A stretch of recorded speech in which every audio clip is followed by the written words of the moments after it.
Outside Ohio State's practice, Doug Lesmerises, Tim Bielik, and Bill Landis. Some interesting things with the offensive line and the brief look that we got on Saturday morning. Not 100% exactly what we thought when the preseason started of how guys would be lining up. It's what you thought. What strikes you, Bill? I guess I'll preface it by saying that Brady Taylor had his helmet off and was off to the side a little bit, and maybe he's injured, and that's why he wasn't in there. But Michael Jordan, at the moment, seems like he's the starting center. And they're moving some stuff around. So, Malcolm Pridgeon is now the left guard. Demetrius Knox is at right guard. And it's not surprising to me, and I don't think it should be really surprising to anybody who, keeps in mind that the goal for the offensive line is to find the best five and, shuffle the pieces accordingly. Now, Michael Jordan's never played center, and I think that's important to keep in mind. But, yeah, that's a significant change up front, I think, with Michael Jordan, who's been a 2-year starter at guard now, getting a lot of first-team reps at center. They confirmed that in Ryan Day's update he sent out the other day. We've seen it now twice with our own eyes. And I, at the moment, am operating under the belief that on September 1st, Michael Jordan will be Ohio State's starting center. I'm intrigued by that. I love the idea of best five guys, but I'm intrigued by the idea of once again, they've moved good guards to center before.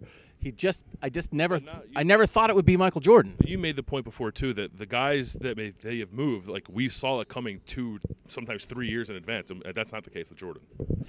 Tim, this offensive line, whatever shape it takes, do you think fans should believe going into the season that it's a strength of this team? They lost Jamarco Jones, they lost Billy Price, or do you think it's an area where fans should have questions, maybe concerns, but at least questions going into the season? I think they should feel pretty good about it, even though there are some unknowns. Left tackle's an unknown with Thayer Munford looking like the guy who's going to slide in. Obviously wasn't working. I was off to the side in the air bike and kind of punching one of the blocking dummies a little bit, doing some boxing work. Guard, you see Pridgeon seems like he's coming along a little better. You have Demetrius Knox and Brandon Bowen, who have played guard in the past. Brady Taylor, Michael Jordan, obviously battling for center. Isaiah Prince looks kind of set at right tackle. Ohio State talked in the spring about how they like the depth on the offensive line for the first time in a while. They may not have the top-end guys like Billy Price and Jamarco Jones a year ago, but that doesn't mean it's going to be a bad group. I would be slightly concerned about it. I think there's a lot of shuffling. There's a lot of new guys, and they have to go play TCU kind of on the road in September, and they have to play at Penn State in September. And at Penn State is the one that scares me the most. I think they're going to be good eventually. I think it's going to take some time. And I would be a little concerned about how the schedule sets up with an offensive line that's a little bit in flux. And it's just interesting in having a quarterback that probably might need a clean pocket a little more than an Ohio State quarterback usually needs a clean pocket, which we have to see how Dwayne Haskins plays. But my assumption is if you give Dwayne Haskins a little time, I think he's going to be really good. I'm not sure what's going to happen with a first-year starter who's not a guy who's a runner like J.T. Barrett and Braxton Miller, where I'm not 100% sure what's going to happen with him if there's a guy in his face all the time. The one thing I think is interesting to me is I think we've seen the last couple years guard fights where it felt like nobody won the job. And a couple years ago, Michael Jordan, as a true freshman, ended up having to start. And I don't think anybody planned on that, but it's like nobody else won it. And last year, Brandon Bowen, who was a tackle going into camp, won a starting guard job because nobody else won it.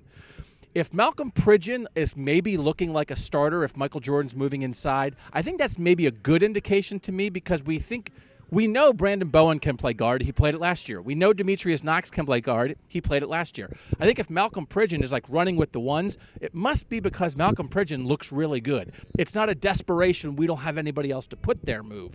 That makes me feel like even if Jordan, who we think is an All-American caliber guard, if he moves to center, if Pridgeon is getting this kind of run, that to me says they have 3 guards they believe in Bowen, Knox, and now Pridgeon, because Bowen and Knox have started before. So I think that's progress.